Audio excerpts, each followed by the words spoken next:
हाय मित्रांनो, तर आज नवी मुंबई पोलीस भरतीचा आपला लेखी पेपर झाला. तर त्याची आपण अँसर की बघूयात. तर चला इथे आपण पहिला क्वेश्चन बघूया. तर इथे आपण काय करू, दोन सेक्शन मध्ये मी तुम्हाला पेपर सॉल्व्ह करून दाखवतो. म्हणजे मी मॅथ आणि रिझनिंग दोन्ही क्वेश्चन घेतो, गणित आणि बुद्धिमत्ता. तर आपण ह्या लेक्चरमध्ये बुद्धिमत्ताचे सगळे क्वेश्चन मी तुम्हाला सॉल्व्ह करून दाखवतो. तर इथे सिरीज जर बघितली ABBDDHIF क्वेश्चन मार्क CHD, तर इथे काय येईल त्याचं असं म्हणणं आहे. तर इथे काय आहे आपली सिरीज सिरीज जर बघितली तुम्ही, तर बघा इथे आहे AB, नंतर BD, नंतर DH, नंतर IF, आणि इथे क्वेश्चन मार्क आहे, आणि इथे आहे CHD. तर इथं बघा AB जर लिहिलं तर एचं आपलं जे अल्फाबेटिकल सिरीज आहे इंग्लिशची, तर त्याचं पहिलं अक्षर कोणतं आहे ए. दुसरं अक्षर कोणतं आहे बी, म्हणजे 2. म्हणजे त्यांनी संख्या लिहिली. एचं पहिला अक्षर म्हणजे ABCD ला 1-2च्या स्वरूपात लिहून टाकला. तर इथं जर बघितलं तर बीचं 2 येतं, डीचं 4 येतं. इथे जर बघितलं तर इथे डीचं 4 येतं, एचचं 8 येतं, 48 येतं. इथं आयचं 9 येतं, एफचं 6 येतं. इथं क्वेश्चन मार्क आहे, आणि इथं CHD, सीचं 3 येतं, एचचं 8 येतं, आणि याचं 4 येतं. इथे जर बघितलं तुम्ही तर 12 गुणिले 2, 12 दोन्ही 24. ओके, 24 गुणिला 2, 24 दोन्ही 48, 48 गुणिला 2 96. तर इथे किती येईल 96 गुणिला 2, 96 गुणिला 2 किती होतात विद्यार्थी मित्रांनो 192. तर 192 जर आपण इथे बघितलं आणि इथं 192 गुणिला 2 जर केले तर आपलं उत्तर किती येतं 438. तर हे उत्तर आलं आपलं. म्हणजे आपलं लॉजिक इथं काय बसतं, इथं अंक क्वेश्चन मार्कच्या जागी कोणता अंक येईल 192. 192 म्हणजे काय आता बघ, एक म्हणजे काय ए, 9 म्हणजे काय आय, 2 म्हणजे काय बी. तर IAB आहे का ऑप्शन मध्ये AIB, हा ऑप्शन क्रमांक C. तर हा अशा प्रकारे तुमचा क्वेश्चन नंबर 1 झाला. आता क्वेश्चन नंबर 2 बघूयात आपण. क्वेश्चन नंबर 2 बघू. क्वेश्चन नंबर 2 जर बघितला तुम्ही, क्वेश्चन नंबर 2 काय म्हणतो, NB भागीला OA, कॉमा QE भागीला RD, कॉमा TH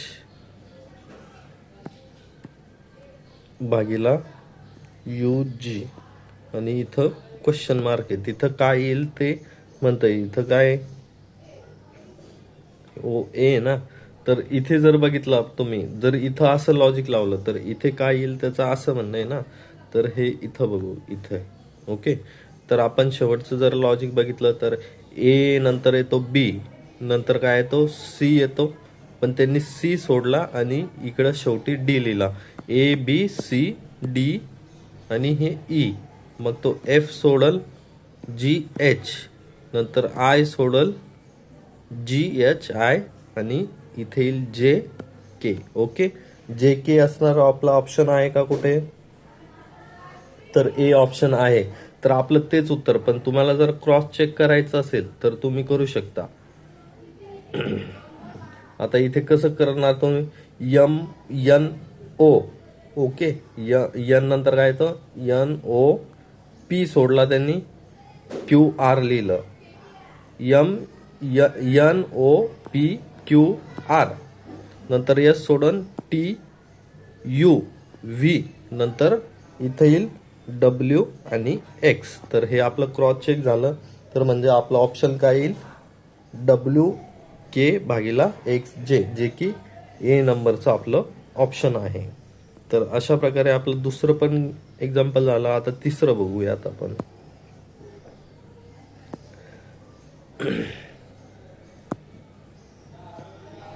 ओके, तिसऱ्या याच्यामध्ये काय म्हणतंय MNAZ. तर इथे जर तुम्ही बघितलं MNAZLOBY. तर त्यांनी काय केलंय बघा, ABCD जर तुम्ही लिहिली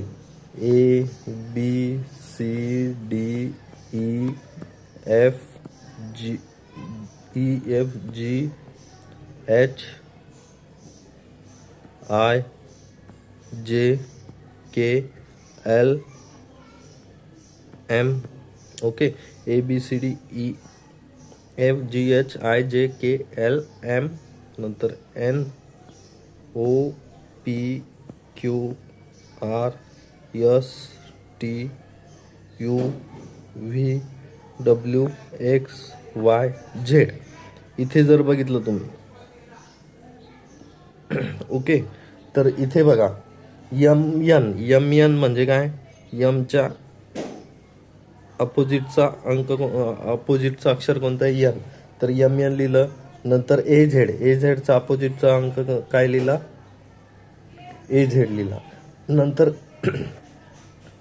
त्यांनी काय केलं, LOच्या अपोजिटचा LO झाला. नंतर BY. तर इकडून त्यांनी सुरुवात केली. ओके, इथे जर बघितलं तुम्ही JQ, नंतर DW. तर इथं काय येईल, इथं बघा MN झालं तुमचं, नंतर LO झालं, JQ झालं, म्हणजे हे झालं, हे झालं. ओके, नंतर JQ झालं. आपलं इथं क्वेश्चन मार्क होतं म्हणून काय येईल, KP. म्हणजे तुमचं काय इथं येऊ शकतं, KP. आणि इकडून तुमचं AZ झालं, BY झालं. नंतर इथे जर बघितलं तुम्ही DW झालं, म्हणजे राहिलं कोणतं आपलं CX. तर CX, KPCX आहे का ऑप्शनमध्ये, KPCX तर आहे ऑप्शन क्रमांक डी मध्ये. हे तुमचं क्वेश्चन क्रमांक 3चा आन्सर झालं. तर आपण आता क्वेश्चन क्रमांक 4 बघूयात. क्वेश्चन क्रमांक 4 मध्ये काय आहे, तर बघा इथे त्यांनी काय दिलंय, एक सर्कल दिलाय. सर्कल मध्ये तुमचे अक्षर आहेत. तर सर्कल म्हणजे कसं, इथे बघा त्यांनी 3 सर्कल दिले आहे. ओके,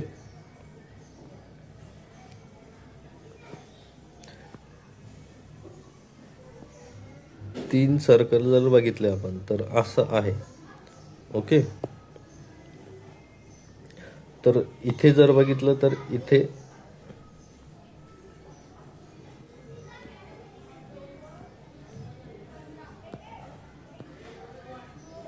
ओके असं आहे. तर इथे D आहे, इथे F आहे. D आहे, इथे A आहे, इथे F आहे.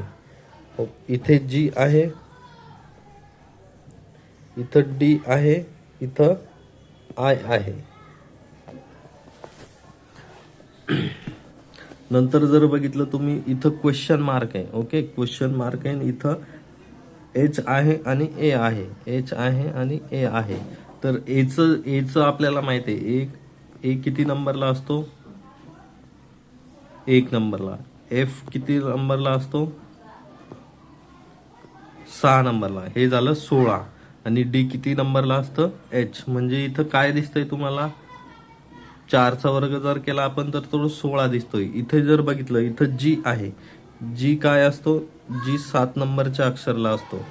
D किती नंबरला असतो, 4. आणि I 9. तर म्हणजे 7चा वर्ग केलाय, म्हणजे जे हे जे वरचं अक्षर आहे त्याचा वर्ग त्यांनी केलाय आणि तो खाली लिहिलाय. इथे जर बघितलं तर 8 आणि 1 9. आता 81 कशाचा वर्ग आहे, 9चा वर्ग आहे. 9 नंबरचा आपला आन्सर अक्षर कोणतं असतं, I. तर क्वेश्चन मार्कच्या जागी काय येईल आपलं, I. तर ऑप्शन क्रमांक B हे झालं. ओके, तर बघा आता आपण दुसरा क्वेश्चन बघूया. क्वेश्चन क्रमांक 5.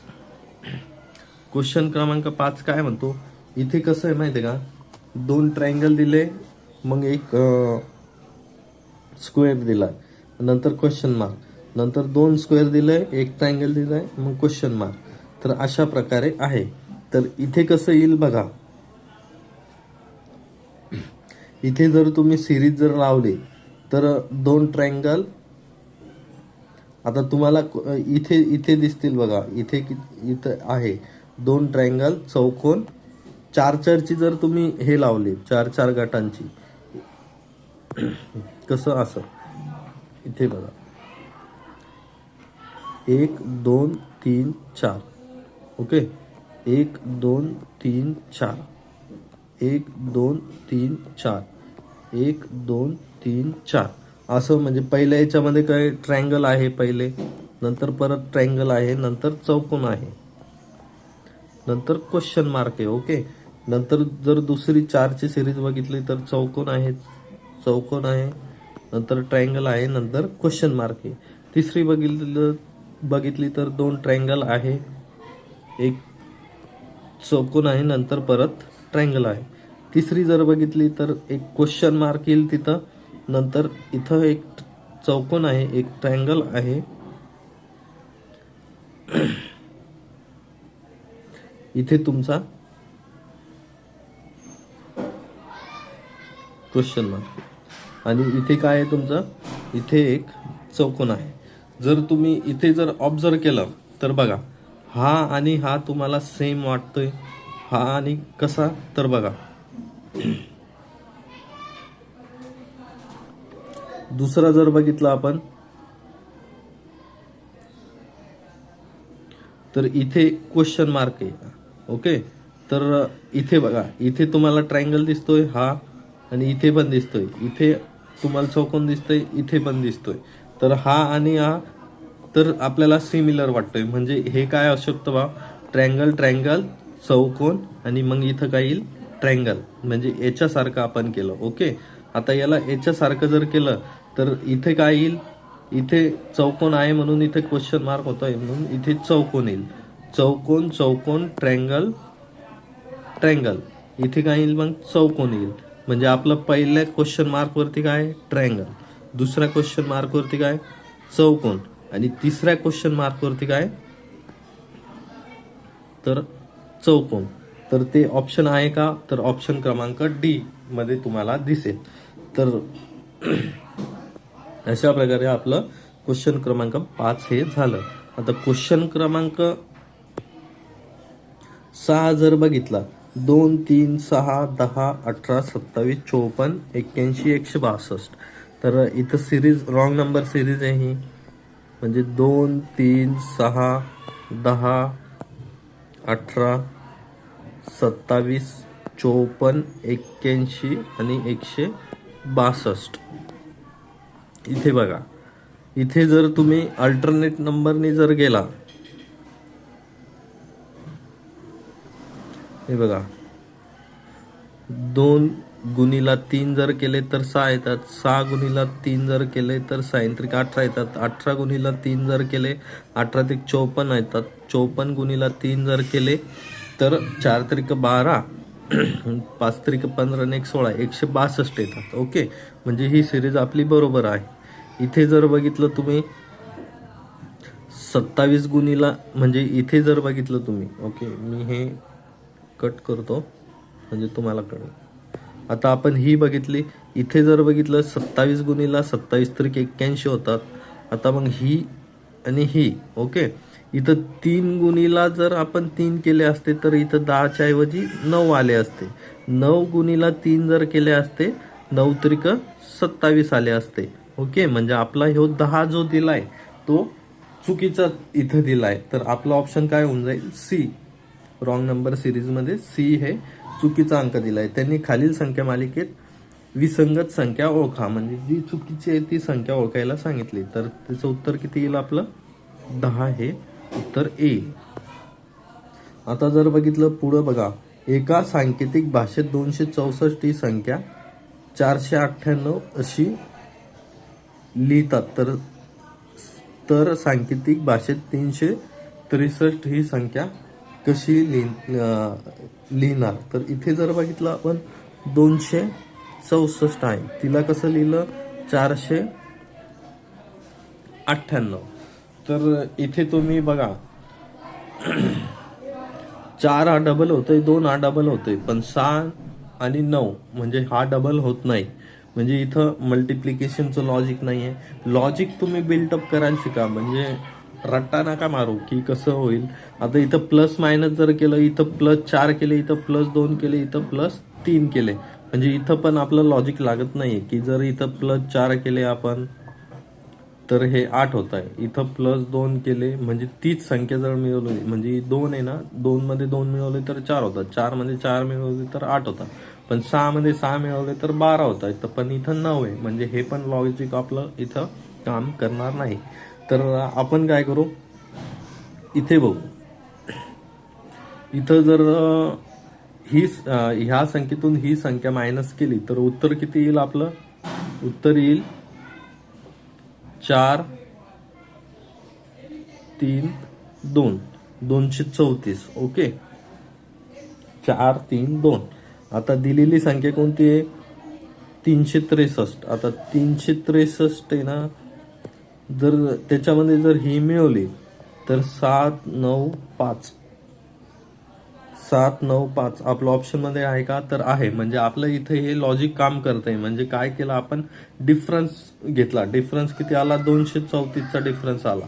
म्हणजे दिलेल्या संख्येमध्ये, म्हणजे 264 मध्ये 234 मिळवले तर आपल्याला 498 भेटलं. तसंच 363 मध्ये काय करावं लागेल?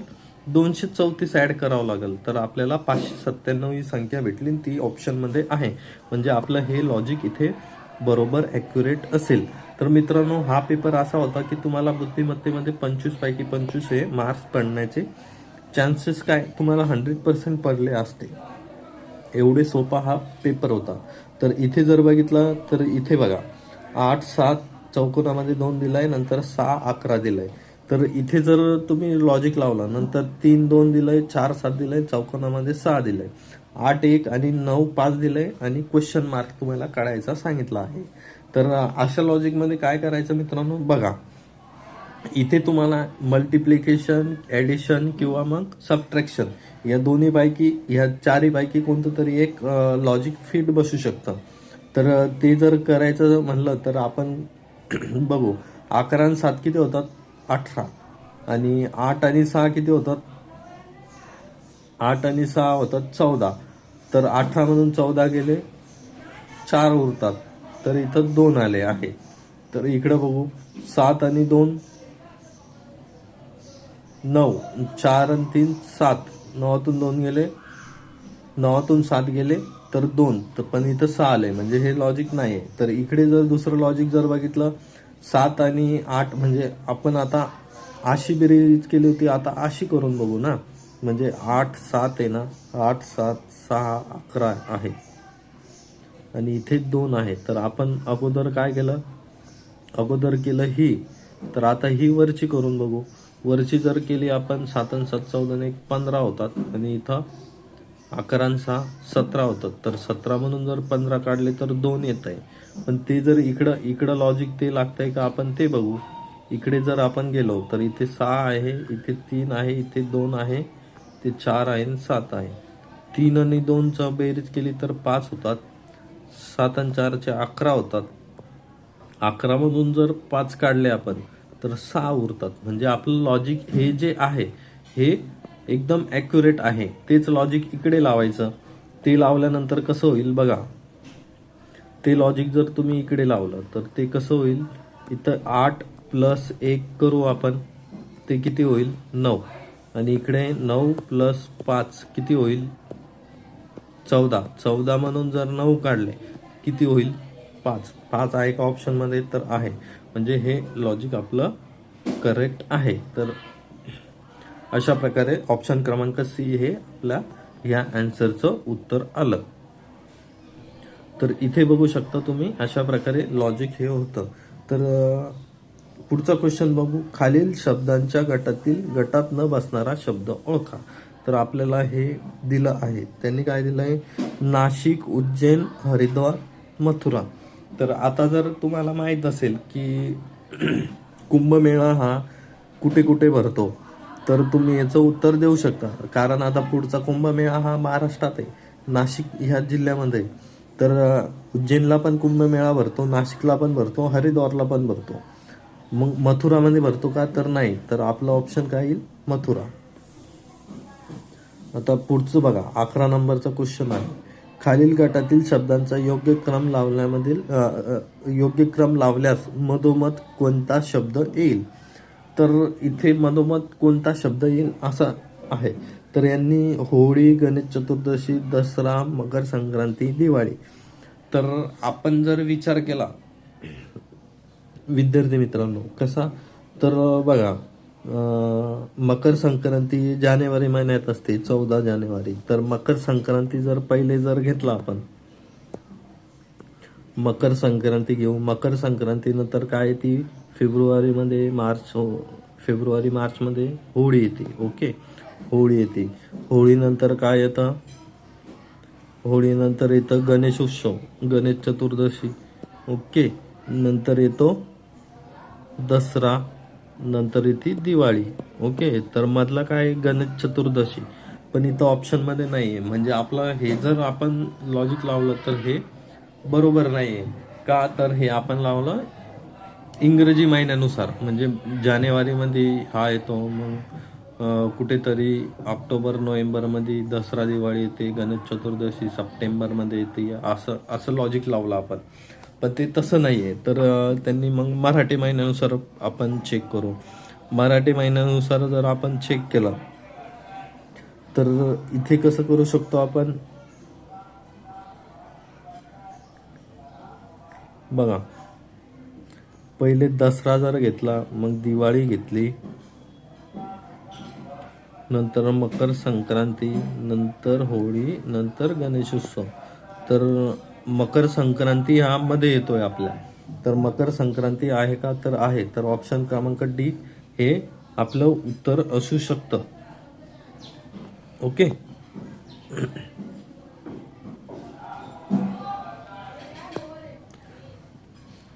तर बघा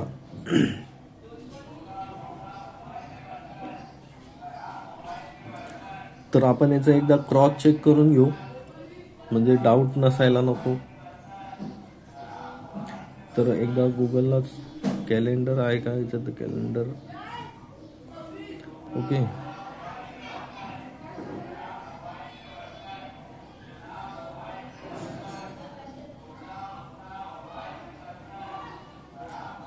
मराठी महिने आणि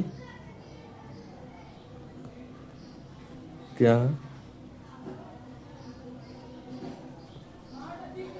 महिन्यातील सण.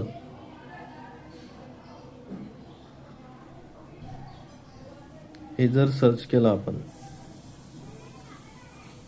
हे बघा चैत्र महिन्यापासून आता गुढीपाडवा झाला आपला मार्च मध्ये. तर गुढीपाडवा मध्ये चैत्र लागतो. ओके, तर इथे जर बघितलं आपण तर आपला मग चैत्र सगळ्यात महिना कोणते येतोय,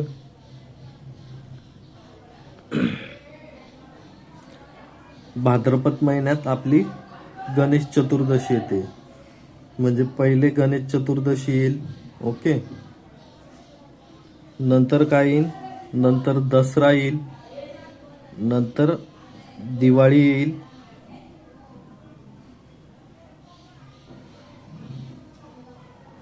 गणेश चतुर्दशी, दसरा,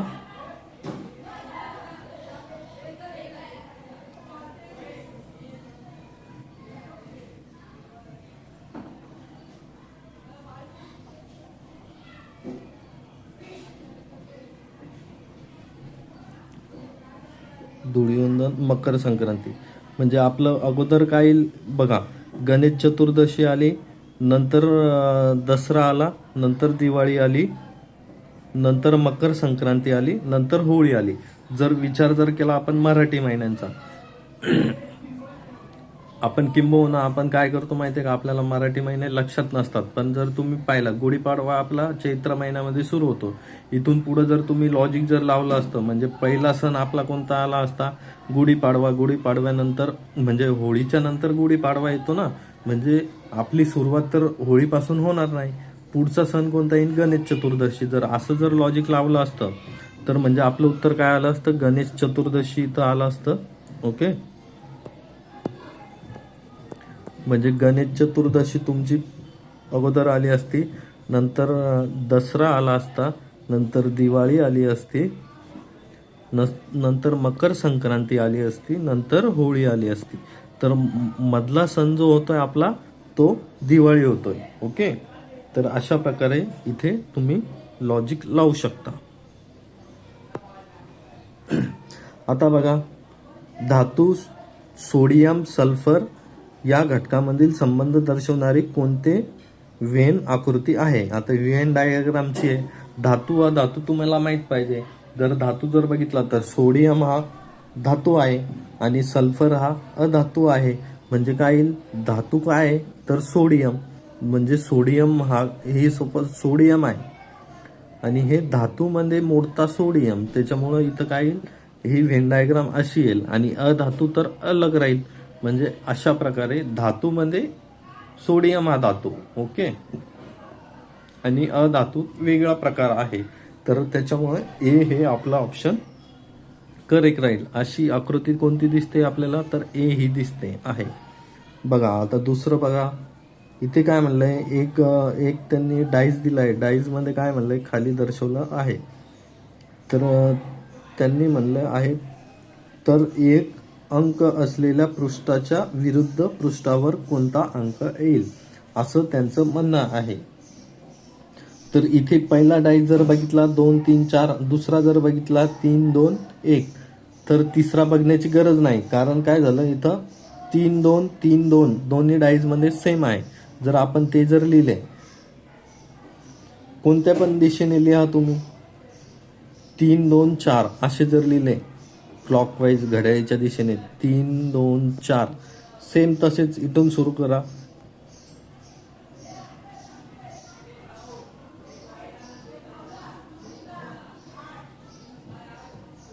आता इथे तुम्ही लॉजिक हे लावू शकता की सेम अंक जे आहे ते ज्याच्यात त्याच्या शेजारी लिहा, खाली लिहा. तर 3च्या खाली 3, 2च्या खाली 2, तर 4च्या अपोजिटला काय येईल, मग आपलं 1च्या अपोजिटला काय येईल तर 4 हा अंक येईल. इथे जर बघितलं तुम्ही, म्हणजे काय होतं, 2 डाईस जर सेम असेल आणि त्यांच्या 2 बाजू जर सेम असेल तर अपोजिट साईडला जी उरलेली बाजू असेल ती एकमेकांच्या अपोजिट असेल. म्हणजे 3 2 सेम आहे ना, इथं पहिल्या डाईस मध्ये 3 2 सेम आहे, 4 आणि 1 हे एकमेकांच्या अपोजिट साईडला असतील. हे इथं लॉजिक होतं. तर ऑप्शन क्रमांक आपलं ए हे राहील. आता बघा,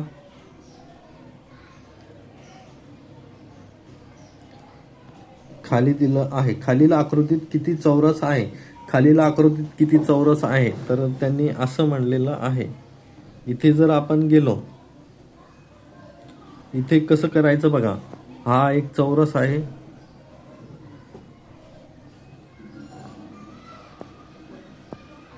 तर किती 1 2 3, 1 2 3 असं मोजायचं. ओके, इथं सॉरी 3. तर यांची बेरीज करायची.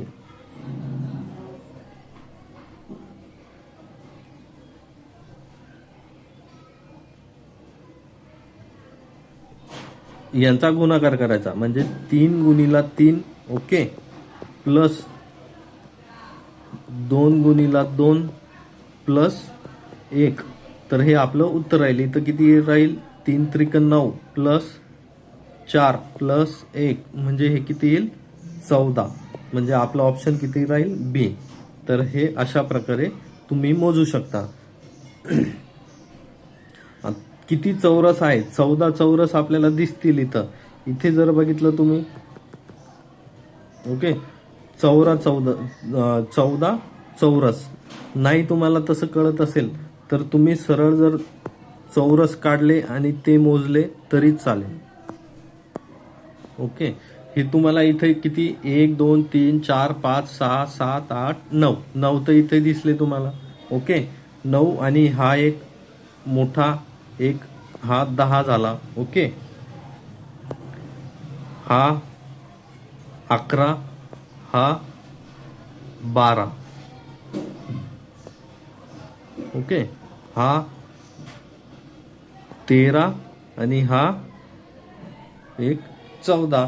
अशा प्रकारे तुम्ही हे चौरस मोजू शकता. एवढा काही अवघड नव्हता प्रश्न हा. जर तुम्हाला ती ट्रिक माहीत असेल चौरस मोजायची तर त्याने पण तुम्ही काढू शकत होता. आता बघा, सुजाता कविताला म्हणाली, सुजाताने काय म्हटलं, कविताला म्हणाले, तुझ्या भावाच्या पत्नीची सासू, म्हणजे इथं सुजाता आहे, ओके, इथं कविता आहे. सुजाता कविताला म्हणाली, तुझ्या भावाच्या पत्नीची सासू, म्हणजे कविताचा भाऊ आहे इथं, ओके, याची इकडे एक पत्नी आहे. म्हणजे ही त्या कविताला म्हणते ना, सुजाता कविताला म्हणते, तुझ्या भावाच्या पत्नीची सासू. आता ह्या दोघांची आई म्हणजेच त्याच्या पत्नीची सासू झाली ना, ही तिची सासू आहे सपोज. तुझ्या भावाच्या पत्नीची सासू ही माझी आजी लागते. ही तिची काय लागते, आजी लागते. तर कविता सुजाताची कोण, कविता सुजाताची कोण. आता जर सुजाता जर आपण इथं लिहिलं की सपोज त्याच्या भावाच्या, त्यांची ती मुलगी आहे किंवा XYZ आहे.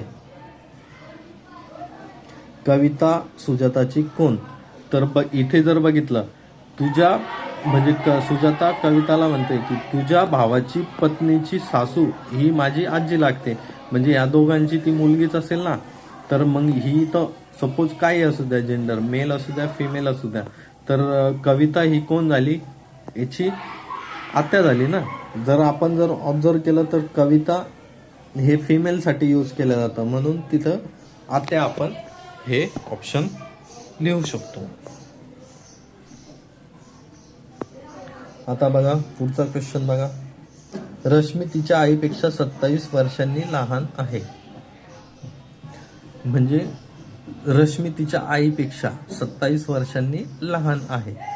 म्हणजे तिच्या तर आपण बघू, तर दोघींच्या वयांची बेरीज 49 वर्षे असल्यास रश्मीचे आईचे वय किती. आता दोघांची वयांची बेरीज किती आहे दिली त्यांनी, 49 दिली आहे. म्हणजे रश्मीच्या आईचे वय, आईचे वय प्लस रश्मीचे वय किती आहे, 49. आणि त्यांनी काय दिलंय, आई 27 वर्षांनी लहान आहे. म्हणजे रश्मी जी आहे तिच्या आईपेक्षा 27 वर्षांनी लहान आहे. त्यांच्या वयांची बेरीज आपल्याला दिली आहे. तर हे आपण सपोज एक्स पकडलं आईचं वय आणि रश्मीचं वाय पकडलं तर हे 49 आहे. आणि आई रश्मी काय आहे, रश्मी ही 27 वर्षांनी लहान. म्हणजे आई मायनस मधून 27 गेले तर उत्तर काय येतं आपलं, वाय येतं. तर त्यांनी काय, आईचे वय किती, आपल्याला आईचे वय काढायचे आहे. तर इथे जर बघितलं तर वायच्या जागी हे जर ठेवलं तुम्ही 2x = किती येईल मग, म्हणजे x + x - 27, तर 49 + 27 किती येईल हे,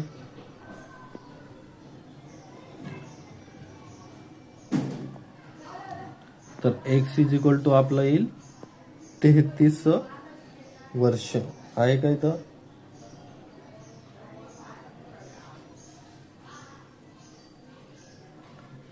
सॉरी, इथे प्लस जर केलं आपण तर हे 76 येतं ना.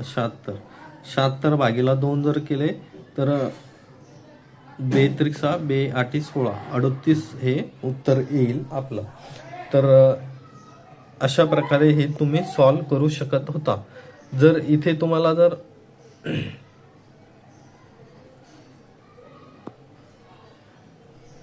इथं काहीच नाही करायचं होतं, तुम्ही पटकन दिशी 2 इक्वेशन करून ते सॉल्व करू शकत होता. म्हणजे आईचं वय जर आपण सपोज x मानलं आणि रश्मीचं वय y मारलं तर त्यांची बेरीज 49 होती. आणि आपल्याला y दिलं होतं. y काय होतं, रश्मीचं वय काय होतं, तिच्या आईच्या वयापेक्षा 27 वर्षांनी ती लहान होती. ओके, तर मग इथं तुम्ही y ची किंमत पहिल्या इक्वेशन मध्ये, ह्या इक्वेशन नंबर 1 मध्ये ठेवू शकत होता ना. x + y ची किंमत काय, x - 27 = 49. आता हे किती येईल 2x इज इक्वल टू 27 इकडं प्लस आहे तिकडे गेल्यानंतर मायनस 49 प्लस 27. तर हे किती आलं असतं 2x इज इक्वल टू हे 50 60 70 आणि 76. ओके 9 6 16 चला 1 आणि 4 आणि 3 7 76. तर x इज इक्वल टू किती 76 भागीला 2 इज इक्वल टू किती 2 त्रिक 6 2 8 16. तर अशा प्रकारे हे तुम्ही रश्मीचं आई आपला काय सांगितलंय आईचे वय किती तर आईचं वय x होतं तर आपलं x चे उत्तर 38 आलं. अशा प्रकारे तुम्ही ते सॉल्व करू शकत होता. ओके तर पुढचा क्वेश्चन आपण बघू. पंकज घराकडे तोंड करून उभा होता त्याच्या उजव्या बाजूला उत्तर दिशा होती. आता सपोज आपल्याला माहित आहे जर आपण जर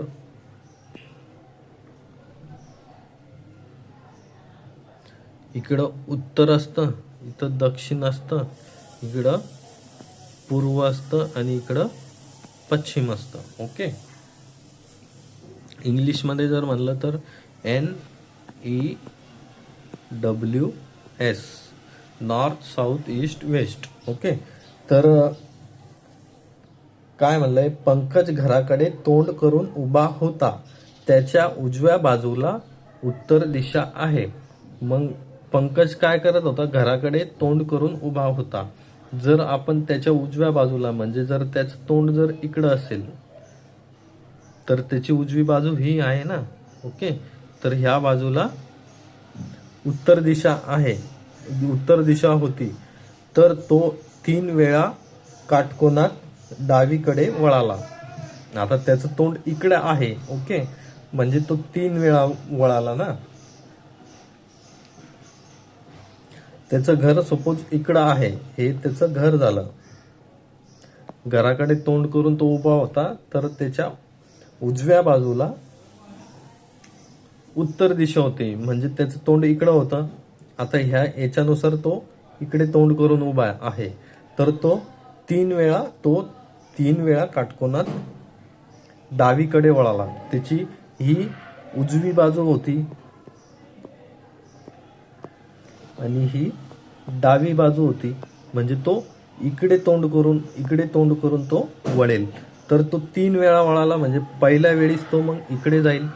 ओके ही त्याची पहिली वेळ झाली. ही दुसरी वेळ इथे होईल तो इकडे तोंड जाईल. तिसऱ्या वेळेस त्याचं इकडे तोंड जाईल. तर घर त्याच्या कोणत्या बाजूला आहे घर त्याच्या कोणत्या बाजूला आहे आपल्याला माहिती आहे घर कोणत्या बाजूला आहे तर ह्या बाजूला त्याचं घर होतं. ओके अगोदरच तो 3 वेळा वळाला ना 1 2 3. तर त्याचं तोंड जर इकडे असेल तर इकडची बाजू ऑब्विसली कोणती राहील डावी बाजू राहील. म्हणून उत्तर काय येईल आपलं ए हे उत्तर असेल. आता पुढचा क्वेश्चन आपण सॉल्व करू. पुढचा क्वेश्चन आहे पंकज हे झाला 10 दिवसापूर्वी शुक्रवार होता. आता 10 दिवसापूर्वी शुक्रवार होता म्हणजे तुम्ही त्याच्यातले 8 दिवस जर काढले 7 हप्त्यामध्ये 7 दिवस जर काढले तर उरले किती 3 दिवस. तिसऱ्या दिवशी काय होतं 3 दिवस म्हणजे शुक्रवार होता. तर आज जर तुम्हाला वार काढायचा असेल ओके आजचा वार काढायचा असेल म्हणजे 3 दिवसापूर्वी काय होतं शुक्रवार होता. तर इथे बघा शुक्रवार शनिवार रविवार आणि सोमवार म्हणजे आज काय येईल सोमवार हा वार येईल ना 3 दिवसापूर्वी ना 1 2 3 दिवसापूर्वी म्हणजे आज येईल सोमवार. ओके उद्यानंतर तिसऱ्या दिवशी कोणता वार असेल. आता उद्यानंतर उद्या कोणता वार राहील मंगळवार नंतर बुधवार नंतर गुरुवार नंतर शुक्रवार. तर उद्यानंतर तिसऱ्या दिवशी तिसरा दिवस कोणता येईल मग शुक्रवार. तर उत्तर काय येईल आपलं सी हे उत्तर येईल. आता 18 नंबरचा क्वेश्चन बघू. एका घड्याळात एका तासाला 20 सेकंद मागे पडते. शनिवारी सकाळी 6 वाजता घड्याळ बरोबर लावले होते तर येणाऱ्या सोमवारी 12 वाजता त्या घड्याळात कोणता वेळ दाखवला जाईल. तर इथे बघा, आपण घड्याळ कधी लावलं बरोबर, शनिवारी सकाळी. म्हणजे शनिवारी जर सकाळी 6 वाजता जर ते बरोबर लावलं तर आपला सोमवारी 12 वाजता किती टाइम. आता शनिवार नंतर रविवारी 6 वाजता.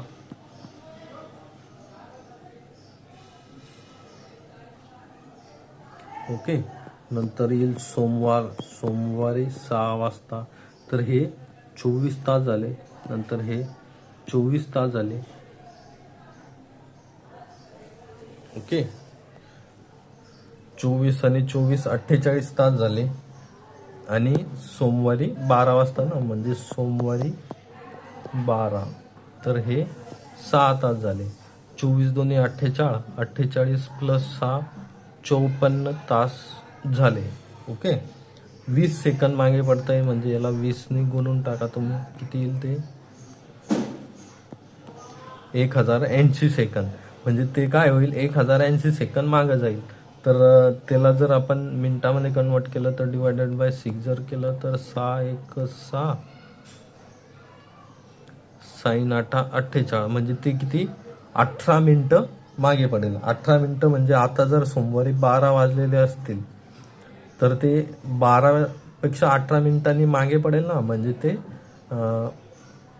12 मधून 18 मिनिटं मायनस करा, 11 वाजून, जर 60 मिनिटं म्हणून आपण 18 काढले तर ते किती येईल 42 मिनिटं. म्हणजे 11 वाजून 42 मिनिटं त्या घड्याळामध्ये झालेले असेल. तर ऑप्शन क्रमांक किती आलं आपलं, सी हे उत्तर बरोबर आलं.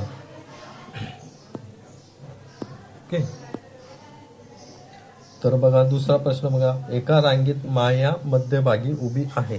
तर ही सपोज ही रांग असली, ही मध्यभागी ही माया आहे. तिच्या डावीकडे 12व्या क्रमांकावर ममता उभी आहे.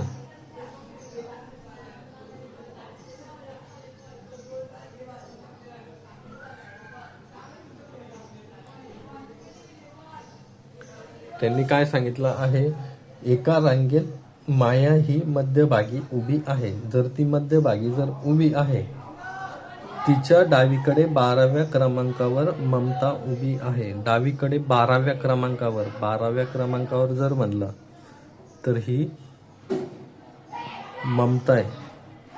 ओके, तर इथं मध्ये किती टोटल 11 जण असतील. ओके, आणि 12वी ही ममता असेल.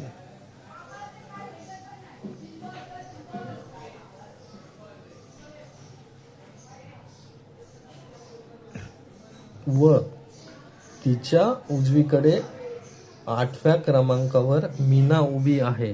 आता मीना ही 8व्या क्रमांकावर आहे. इथं जर मीना असेल,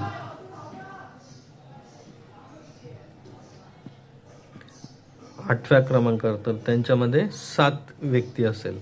आता जर आपण इथं जर बघितलं, इकडं 12 आहे तर इकडं 12, ती मध्यभागी उभी ना, काय माया, ही माया आहे आपली, ही माया मध्यभागी उभी. म्हणजे इकडं 12 आणि इकडं 12 जर आपण मिनिमम सांगितलंय त्यांनी, मिनिमम ती जर मध्यभागी उभी असेल तर इकडून 12 12 24 आणि 25 लोक तिथे असतील. ह्या डाटाचा काहीच उपयोग नव्हता, फक्त ह्या डाटावरतून तुम्ही ते एक्झाम्पल सॉल्व करू शकत होता. ओके,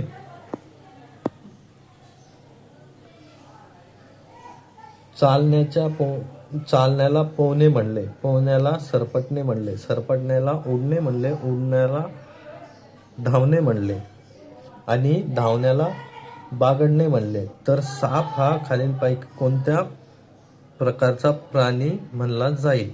आता साप काय करतो, सरपटतो. सरपटण्याला काय म्हणलं आपण, उडणे, म्हणून हा साप काय उडणारा मानला जाईल. ओके, क्रिकेटच्या स्पर्धेत 8 देशांच्या 8 संघांचा भाग घेतला होता. प्रत्येक संघाने प्रत्येकाशी एकदा सामना खेळला. तर स्पर्धेत एकूण किती सामने खेळले गेले. क्रिकेटच्या स्पर्धेत किती 8 देशांनी 8 संघांनी भाग घेतला होता. तर प्रत्येकाने काय केलं, एकमेकाशी जर हे घेतला तर त्याचा एक फॉर्म्युला आहे. फॉर्म्युला काय म्हणतो, n-1 डिवायडेड बाय 2. तर इथं 8 आहे, 8 गुणिला 7 भागिले 2, 2 चोक 8, 7 चोक 28. तर त्या फॉर्म्युल्यानं जर केलं तर आपलं उत्तर किती येतं, 8. म्हणजे त्यांनी एकमेकांसोबत किती 28 वेळा सामना खेळला असेल, म्हणजे एकूण 28 सामने त्यांनी खेळलेले असेल. इथे जर बघितलं तर हे वरती होता, नंतर त्याला आपण इकडच्या बाजूला केलं. ओके, असा होता, नंतर त्याला आपण असा केला, नंतर असा केला, नंतर असा केला. ओके, आता जर आपण त्याला जर असं करतोय तर तो बाण जो आहे तो कसा होईल, खाली जर तो गेला असा तर तो असा होईल, तो बाण असा होईल ना, असा आणि असा दिसेल. पण त्यांनी आपल्याला कसा दाखवलाय, तो असा आणि असा. म्हणजे ऍक्च्युली ते काय चुकीचं ऑप्शन आहे, म्हणजे ऑप्शन क्रमांक 3 काय झालं आपलं, चुकीचं ऑप्शन झालं. ओके, या आकृतीत आरशातील प्रतिमा दर्शवणार.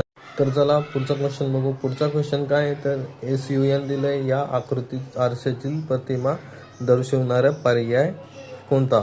तर बघा SUN आहे, तर हे SUN आहे. मिरर जर आपण इकडे बघितला, असा इकडे जर ठेवला तर काय होईल, हे जे U आहे हे असंच असं इकडे दिसेल ना, कारण त्याचा शेपच असा आहे की तो उलटा होणार नाही किंवा काही होणार नाही. आपण याला असं बघितलं काय, उलट करून बघितलं काय, सेमच येणार. तर U सेम आहे.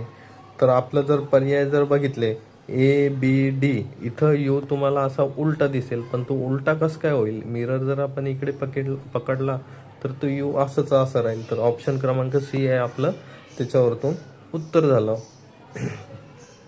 आणि जो N आहे तो जे शेवटचं अक्षर असतं ते कधी पण पहिले येईल, म्हणून लक्षात ठेवा. जे शेवटचं अक्षर आहे ते पहिलं इथं कोणत्या ह्याच्यात दिसतंय, तर C मध्ये दिसतंय. फक्त तुम्हाला ABD मध्ये S हे पहिलं अक्षर दिसतंय, म्हणजे आपले ते इलिमिनेट तिथंच झाले. तर त्याच्यामुळे जे लक्षात ठेवा, जे शेवटचं अक्षर असतं आपलं तेच इथे पहिलं येतं. ओके, आणि हे S इथे येईल अशा प्रकारे. तर अशा प्रकारे याचं हे उत्तर असेल. आणि जर आपण पाण्यामध्ये जर म्हणलं असतं तर मग हे पाण्यामधली प्रतिमा खाली येईल. मग तेव्हा काय झालं असतं की हे जे U आहे ते काय झालं असतं, ते असं उलट झालं असतं. ओके, त्याच्यामुळे ते लक्षात ठेवा तुम्ही की पाण्यामध्ये जर बघितलं तर U हे उलट होईल, पण जर तुम्ही याच्यामध्ये जर बघितलं आरशामध्ये तर U हे उलट होणार नाही. पाण्यामध्ये बघितले तर त्याची प्रतिमा ही अशी दिसेल. ओके, तर ऑप्शन क्रमांक D तेव्हा आपलं ऑप्शन असू शकत होतं, पण आपल्याला त्यांनी आरशामध्ये विचारलंय म्हणून ऑप्शन क्रमांक C हे बरोबर आहे. आता पुढचं बघा, दिनदर्शिका दिनांक संबंधित लक्षात घेऊन तसाच संबंध, म्हणजे आपल्याला तसाच संबंध बघायचा आहे. दिनदर्शिका काय दर्शवते, तर दिनांक. दिनदर्शिकामध्ये काय असतात, दिनांक असतात. वर्तमानपत्रांमध्ये बातम्या असतात, पण इथं संपादन दिलंय. प्रवासामध्ये काय असतं, प्रवासी असतात, इथं विमान दिलंय. शब्दकोशामध्ये शब्द असतात, म्हणजे आपलं D हे ऑप्शन बरोबर आहे.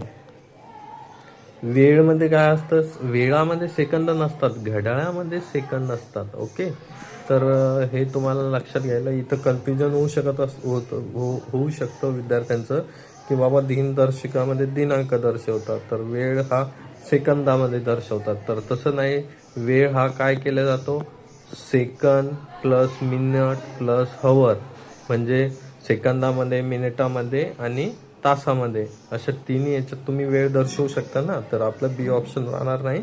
शब्दकोश काय दर्शवतो, तर शब्द दर्शवतो. तर आपलं ऑप्शन क्रमांक D हे राहील. आता दूरदर्शन, चित्रपट, संगणक, वृत्तपत्र, रेडिओ. तर इथे जर बघितलं तर चित्रपट, रेडिओ, संगणक. तर वृत्तपत्र हेच आपलं एक असं आहे की ते कागदानी बनवलेलं असतं. तर इथे जर बघितलं तर ऑप्शन क्रमांक डी हे आपलं आन्सर राहील. अशा प्रकारे आपण 25चे 25 question Navi Mumbai police भरतीचे solve केलेले आहे.